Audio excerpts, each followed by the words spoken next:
देवियों और सज्जनों, जगदीश सोशल मीडिया नेटवर्क में आप सभी का दिल से स्वागत। प्रतिदिन के अनुसार प्रस्तुत करते हैं स्वामी वासुदेवानंद जी सरस्वती इनके अमृतमय वाणी द्वारा विष्णु सहस्त्र नाम प्रवचन। प्रथम नमन आपको। जय गुरुदेव। श्री विष्णु सहस्त्रनाम ज्ञान यज्ञ प्रवचन क्रमांक 362, श्लोक क्रमांक 51 और नाम क्रमांक 346। जय महाकाल। आज 7 मई 2021 है और आज से उज्जैन नगरी में होने वाले अपने महामृत्युंजय महायज्ञ की पूर्णाहुति के ठीक 392 दिन शेष है। जय महामृत्युंजय महायज्ञ।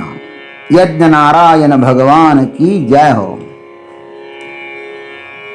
ओम त्र्यंबकं यजामहे सुगंधिं पुष्टिवर्धनम् उर्वारुकमिव बन्धनान् मृत्युर्मोक्षीयमामृतात्। समस्त जन कल्याणे निरतं करुणामयं नमामि चिन्मयं देवं सद्गुरुं ब्रह्मविद्वरम्। शान्ताकारं भुजगशयनं पद्मनाभं सुरेशं विश्वाधारं गगनसदृशं मेघवर्णं शुभांगं लक्ष्मीकान्तं कमलनयनं योगिभिर्ध्यानगम्यं वन्दे विष्णुं भवभयहरं सर्वलोकैकनाथम्। श्लोक क्रमांक 51। पद्मनाभोरविन्दाक्षः पद्मगर्भः शरीरभृत् महर्षिर्ऋद्धो वृद्धात्मा महाक्षो गरुडध्वजः। ओम पद्मनाभाय नमः। ओम तत्सत्। भगवान को अब तक पद्मी कहा गया, पद्मनिभेक्षण कहा गया और अब इस श्लोक के प्रारंभ में उसको पद्मनाभ कहते हैं। पद्मी, पद्मनिभेक्षण माने भगवान के हाथ और भगवान की दृष्टि कैसे हैं? कमल के सदृश है। यह बताने के अनंतर अब कहते हैं कि भगवान का हृदय भी कमल के सदृश है। ऐसा पद्मनाभ नाम से कहते हैं। पद्मनाभ हृदय कमल के मध्य निवास करने वाले। भगवान कहां पे निवास करते हैं? हृदय कमल के बीच निवास करते हैं। भाष्यकार लिखते हैं, पद्मस्य नाभौ मध्ये कर्णिकायां स्थितः इति पद्मनाभः। हृदय रूप पद्म की नाभि में कर्णिका के बीच में वे स्थित है, इसलिए उन्हें पद्मनाभ कहते हैं। पहले भी 48वें क्रमांक पर यह नाम आया है और यहां पर भाष्यकार ने इस कमल को समस्त जगत का कारण बताया है और अब यहां पर परमात्मा को हृदय कमल के मध्य निवास करने वाले कहते हैं। वहां पे समस्त जगत का कारण बताया था और अब कहते हैं कि भगवान सबके हृदय कमल में निवास करते हैं। पितामह भीष्म जी का ज्ञान सही में बहुत ही गहन है, अगाध है। यह सत्य है कि नदी जब समुद्र को मिल जाती है तब वह समुद्र रूप ही हो जाती है। ऐसा ही कुछ पितामह जी के साथ भी हुआ है। प्रत्यक्ष भगवान को पहचानना बड़ा कठिन है। बहुत से लोग ईश्वर प्रदत्त संप्राप्त मौका अपने दुर्भाग्य के कारण चूक जाते हैं बहुतों ने समकालीन अवतारों को, समकालीन संतों को नहीं पहचाना, बेचारे मौका चूक गए और फिर उनके जीवन में वही पुनरपि जननम पुनरपि मरणम पुनरपि जननी जठरे शयनम भटकन शुरू हो गई। लेकिन भीष्म जी के साथ नियति ने ऐसा नहीं किया। अतः वे भाग्यवान हैं कि वे भगवान के समक्ष ही भगवान की सहस्त्र नामों से उसे जानते हुए उनकी स्तुति गा रहे हैं। अब वे हृदयस्थ परमात्मा को पद्मनाभ कहते हैं। परमात्मा अपने हृदय में अनादि अनंत काल से बैठे हुए हैं। सर्वस्य चाहम हृदय सन्निविष्ट बैठे हुए हैं। वे हमें नहीं भूले। वे हर क्षण हमें यदा कदा अंतर्यामी के रूप में सावधान करते रहते हैं। उपद्रष्टानुमंता जो हर्ता भोक्ता महेश्वर, इन रूपों में उनकी झांकी देखी जाती है, किंतु हम मात्र उन्हें भूल ही गए हैं। मुंडक श्रुति ने कहा है, द्वा सुपर्णा सयुजा सखायाम समानं वृक्षं परिशश्वजाते तयोरन्यः पिप्पलं स्वाद्वत्ते अनश्नन्नन्यो भिचाकशीतिः शीति। 3-1-1 एक साथ रहने वाले तथा परस्पर सखा भाव रखने वाले दो पक्षी कौन कौन से हैं? जीवात्मा और परमात्मा एक ही वृक्ष का माने शरीर का आश्रय लेकर रहते हैं। उन दोनों में से एक तो क्षेत्रज्ञ जीव अपने कर्म के अनुसार उस वृक्ष के सुख दुख रूपी फलों का स्वाद ले लेकर राग द्वेष पूर्वक उपभोग करता है, किंतु दूसरा मित्र वह नित्य शुद्ध बुद्ध मुक्त स्वभाव परमात्मा कर्म फल का भोग न करता हुआ केवल देखता रहता है। अन्नपूर्णा श्रुति में भी बड़ी सुंदर बात बताई है। द्वा सुपूर्णा शरीरेस्मिन् जीवे साख्यौ सह स्थितौ तयोर जीवः फलं भुंक्ते कर्मणो न महेश्वरः। इस शरीर में जीव और ईश्वर रूपी दो पक्षी एक ही साथ निवास कर रहे हैं। उनमें से जीव कर्मों का फल भोगता है और ईश्वर कर्मों का फल नहीं भोगता। एक ही शरीर में दो घटनाएं सतत घट रही हैं। इसका हम सतत अनुभव भी करते हैं, किंतु मानते नहीं हैं, क्योंकि हमारा क्षुद्र अहंकार हमें मानने ही नहीं देता, मानने से इनकार कर देता है। आत्मदर्शन में यह अहंकार ही सबसे बड़ी बाधा है। अपने हृदय में परमात्मा पद्म पर बैठा हुआ है और यह जीवात्मा कीचड़ पर बैठा हुआ है।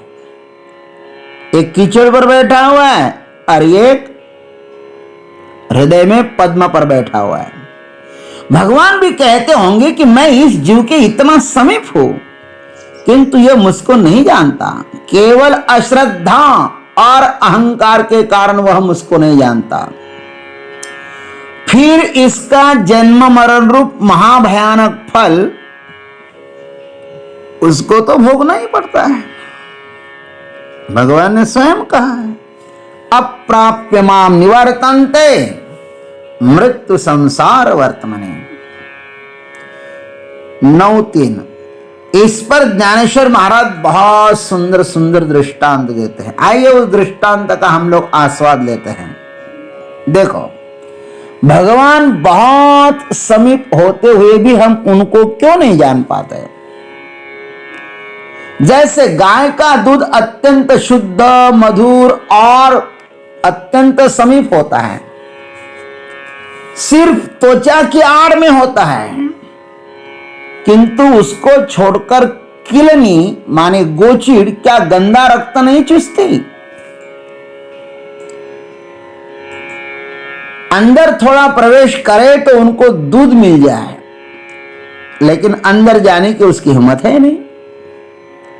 अथवा कमल का कंद और मेढक एक ही जगह में रहते हैं, लेकिन कमल का केसर भ्रमर खाता है और मेढक के हिस्से में सिर्फ कीचड़ ही रह जाता है।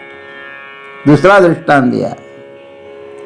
तीसरा देखो, जैसे किसी अभागे व्यक्ति के घर में हजारों स्वर्ण मोहरे गड़ी होने पर भी वह कंगाल की तरह उस पर बैठकर भूखा रह जाता है, भीख मांग करके लाता और खाता है।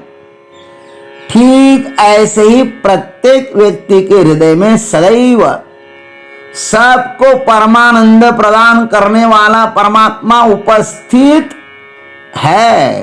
भगवान बोलते मैं सबको प्राप्त हूं, किंतु श्रद्धा विरहित होने के कारण वे मुझको न जानकर क्षुद्र विषयों में ही दिन रात रमते रहते हैं।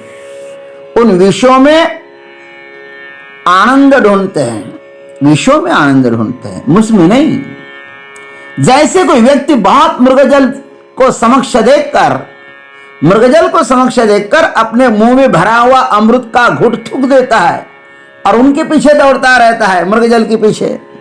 अथवा सीप मिलने पर गले में लटका हुआ पारसमणि कोई फेंक दे, ठीक वैसे ही अहम मम रूपी अज्ञान के चक्कर में बेचारे लोग मेरे पास ना आकर जन्म मरण के चक्कर में गोते लगाते रहते हैं।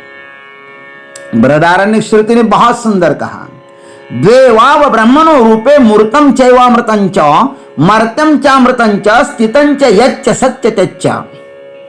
2 3 ये ब्रह्म के 2 रूप हैं, मूर्त और अमूर्त, मर्त्य और अमृत, स्थावर और जंगम, सत और त्यत। इस प्रकार परमात्मा के अपने भीतर ये 2 रूप है। इसलिए शुद्ध साधक को चाहिए कि वह अपने हृदय पद्म पर विराजमान जो पद्मनाभ परमात्मा है उसका ही आश्रय ले। आत्मबोध श्रुति भी कहती है, हृत पद्म मध्ये सर्वम यत् तत्प्रज्ञाने प्रतिष्ठितम। हृदय कमल के बीच में सर्वरूप ब्रह्म चेतन है, वह प्रज्ञान में प्रतिष्ठित है और अविनाशी परमात्मा प्रज्ञान रूप है। प्रज्ञान रूप अविनाशी परमात्मा है। इसका किस प्रकार से ध्यान करना चाहिए, यह भी ध्यान बिंदु उपनिषद में कहा गया है। हृत पद्म कर्णिका मध्य स्थिर दीप निभाकृतिम अंगुष्ठ मात्रमचलम ध्यायेत ओंकारमीश्वरम। ध्यान बिंदु उपनिषद पढ़िए, वहां ध्यान की बहुत सुंदर चर्चा की है। हृदय रूपी कमल की कर्णिका के मध्य अचल दीप जैसी प्रभा को धारण करने वाले के समान अंगुष्ठ मात्रा आकार वाले तेजोमय और स्थिर ऐसे ओंकार रूपी पद्मनाभ ईश्वर का ध्यान करना चाहिए।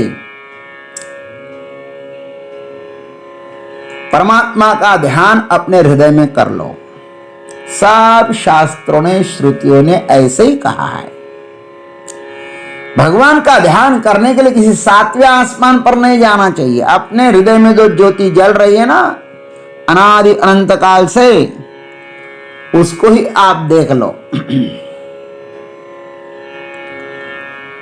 बृहन्नंदिकेश्वर पुराण में भी कहा है कि शयन के समय मनुष्य को शयनम पद्मनाभम भगवान का स्मरण करना चाहिए। जब आप सोते हो ना तो अपने इष्ट देवता का स्मरण करते हुए सो जाओ। इस पद्मनाभ का ध्यान करते करते सो जाओ। अपने हृदय में देखो कि ये पद्मनाभ भगवान कहां बैठा हुआ है और फिर सो जाओ। औषधे चिंतयेद विष्णुम भोजने च जनार्दनम शयने पद्मनाभं च